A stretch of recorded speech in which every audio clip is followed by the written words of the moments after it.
Krv u venama je plava. Verovatno ste još u školi čuli da je krv bez kiseonika plava, a da postaje crvena tek kada dođe u kontakt sa kiseonikom. I na prvi pogled ima smisla. Pogledajte vene na svojoj ruci. Deluju plavo. Samo što vaša krv nikada nije plava. Ljudska krv je uvek crvena. Krv bogata kiseonikom je svetlije, jarko crvena, dok je krv sa manje kiseonika tamno crvena.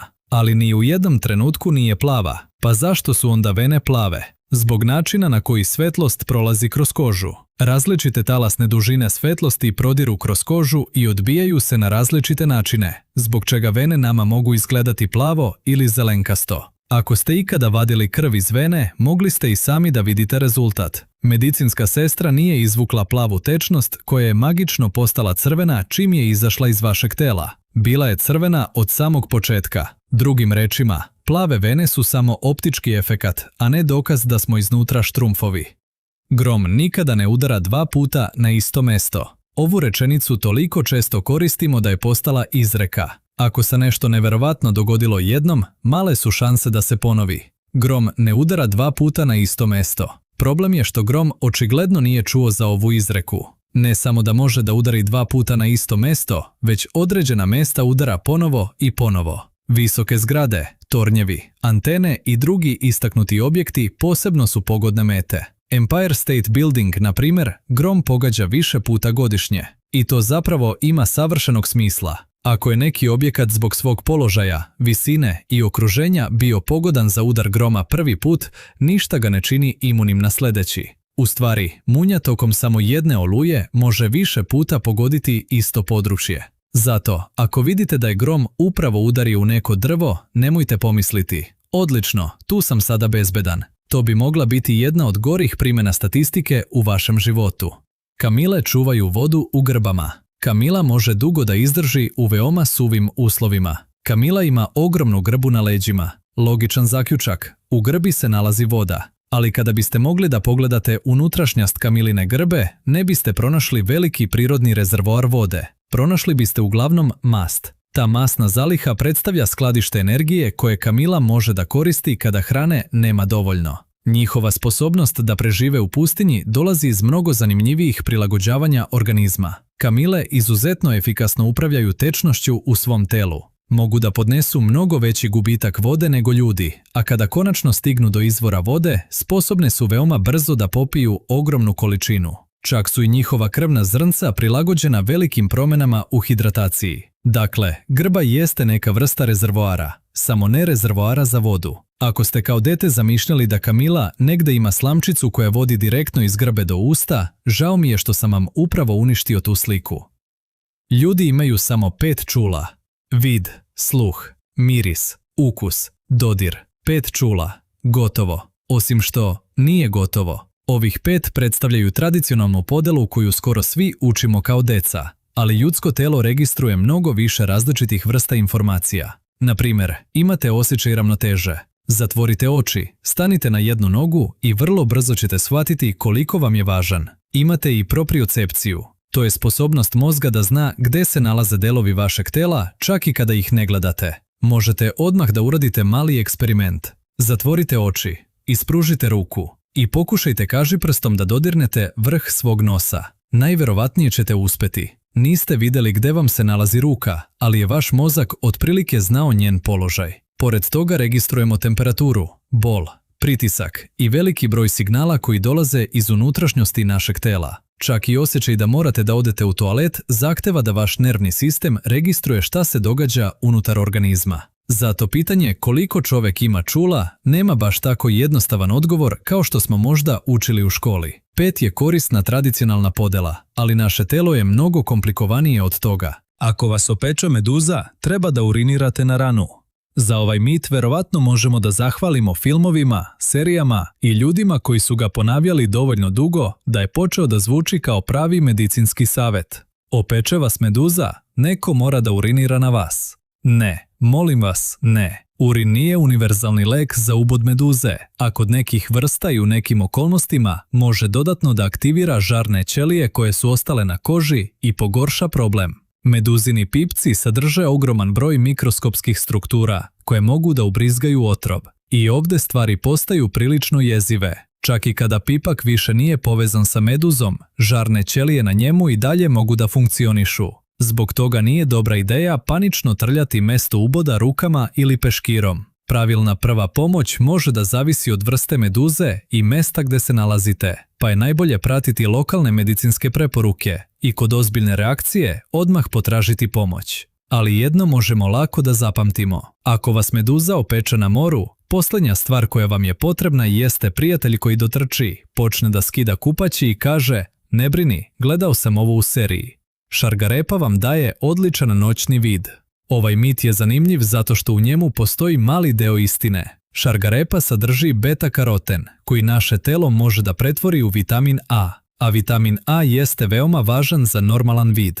Ako čoveku ozbiljno nedostaje vitamin A, mogu se javiti problemi sa očima, uključujući poteškoće sa vidom pri slabom osjetljenju. Ali ako već unosite dovoljno vitamina A, jedenje još 10 šargarepa neće vam otključati noćni režim. Nećete vidjeti kao mačka, nećete vidjeti kroz potpuni mrak i definitivno nećete dobiti termalni nišan. Zanimljivo je i kako je šargarepa dobila toliku reputaciju. Tokom Drugog svjetskog rata Britanci su popularizovali priču da njihovi piloti imaju izuzetno dobar noćni vid zahvaljujući šargarepi. U stvarnosti veliki deo njihovog uspeha u otkrivanju neprijateljskih aviona noću imao je veze sa razvojem radarske tehnologije. Priča o šargarepi bila je odlična za javnost, a istovremeno nije otkrivala previše o tehnologiji koju su koristili. Dakle, šargarepa jeste zdrava, vitamin A jeste važan za vaše oči, ali ako već imate dovoljno vitamina A, još šargarepe vas neće pretvoriti u čoveka sa naočarima za noćno osmatranje.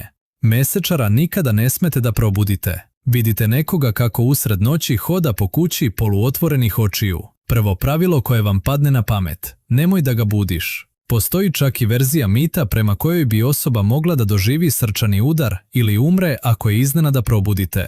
To nije tačno. Buđenje osobe koja mesečari samo po sebi nije smrtonosno. Problem je nešto drugo. Mesečar može da bude veoma zbunjen i dezorijentisan kada se iznenada probudi. Zamislite da otvorite oči i shvatite da stojite usred hodnika, a posljednje čega se sećate jeste da ste legli u krevet. Zbog toga nije pametno vikati osobi na uvo ili je agresivno prodrmati. Mnogo je važnije sprečiti da se povredi, jer osoba koja mesečari može da udari u predmet, padne niz stepenice ili ode negde gde nije bezbedno. Ako situacija dozvoljava, obično je bolje mirno je usmeriti nazad prema krevetu. Dakle, opasnost nije u tome što ste prekinuli neki misteriozni proces sna. Opasnost je u tome što imate poluusnulog čoveka koji možda nema pojma gde se nalazi. Tokom spavanja progutamo 8 paukova godišnje. Ovo je verovatno jedna od najodvratnijih činjenica koje su kružile internetom. Navodno prosječan čovek tokom spavanja proguta 8 paukova godišnje. 8. Svake godine. Ako živite 80 godina, to bi značilo da ste tokom života pojeli stotine paukova, a da toga niste ni svesni. Srećom za to ne postoji nikakav naučni dokaz. A kada malo razmislite, cela priča postaje još čudnija. Vi ste za pauka ogromno živo biće. Dišete, pomerate se, proizvodite vibracije. Možda hrčete kao motorna testera. Pauk uglavnom nema nikakav razlog da napusti svoj miran ćošak i dobrovoljno krene prema velikoj, toploj rupi iz koje izlazi vazduh. Naravno, nije fizički nemoguće da nekome nekada neki mali insekt ili pauk slučajno završi u ustima, ali ne postoji poznati prosek od 8 paukova godišnje. A sada stvar postaje još zanimljivija. Internetom godinama kruži i priča da je ovaj mit namerno izmišljen kao eksperiment kojim je trebalo pokazati koliko brzo ljudi prihvataju i šire netačne informacije. Često se navodi čak i konkretna priča o njegovom nastanku. Problem je što ni za tu priču nema pouzdanih dokaza. Drugim rečima, dobili smo mit o poreklu jednog mita. Dezinformaciju o dezinformaciji. Ako to nije savršen opis interneta, ne znam šta jeste. U svakom slučaju večeras možete mirno da spavate. Pauci uglavnom imaju pametnija posla. Ajkule mogu da namirišu jednu kap krvi kilometrima daleko. Zamislite scenu. Plivate u moru. Slučajno se posečete. Jedna kap krvi padne u vodu. Negde 5 km dalje ajkula naglo staje. Okreće se. Večera. Zvuči fenomenalno u filmu. U stvarnosti je malo drugačije. Ajkule zaista imaju izuzetno razvijeno čulo mirisa i mogu da registruju veoma male koncentracije određenih hemijskih supstanci u vodi. Ali to ne znači da jedna jedina kap ljudske krvi automatski privlači ajkulu kilometrima daleko. Prvo, postoji jedan veoma očigledan problem. Miris mora fizički da stigne do ajkule. Voda se kreće, struje prenose hemijske supstance i one se vremenom razređuju. Ajkula ne dobije magičnu GPS notifikaciju čim krv dotakne vodu. Pored mirisa, ajkule koriste i druga čula. Mogu da registruju vibracije i kretanje u vodi, a neke koriste izuzetno osjetljive receptore kojima detektuju veoma slaba električna polja koja proizvode druga živa bića, što je iskreno mnogo zanimljivije od mita o jednoj kapi krvi. Dakle, ajkule jesu neverovatno sposobni predatori. Njihova čula jesu impresivna, ali nisu nadprirodna. Ako se posečete u Jadranskom moru, ajkula kod obale Italije neće odjednom podići glavu i reći: momci, krećemo. Bikove nervira crvena boja. Crveni plašt. Besan bik. Matador maše plaštom ispred njega i bik odmah kreće u napad. Generacije ljudi su zbog toga odrasle verujući da bik vidi crvenu boju i momentalno poludi. Ali bik nema nikakav poseban problem sa crvenom bojom.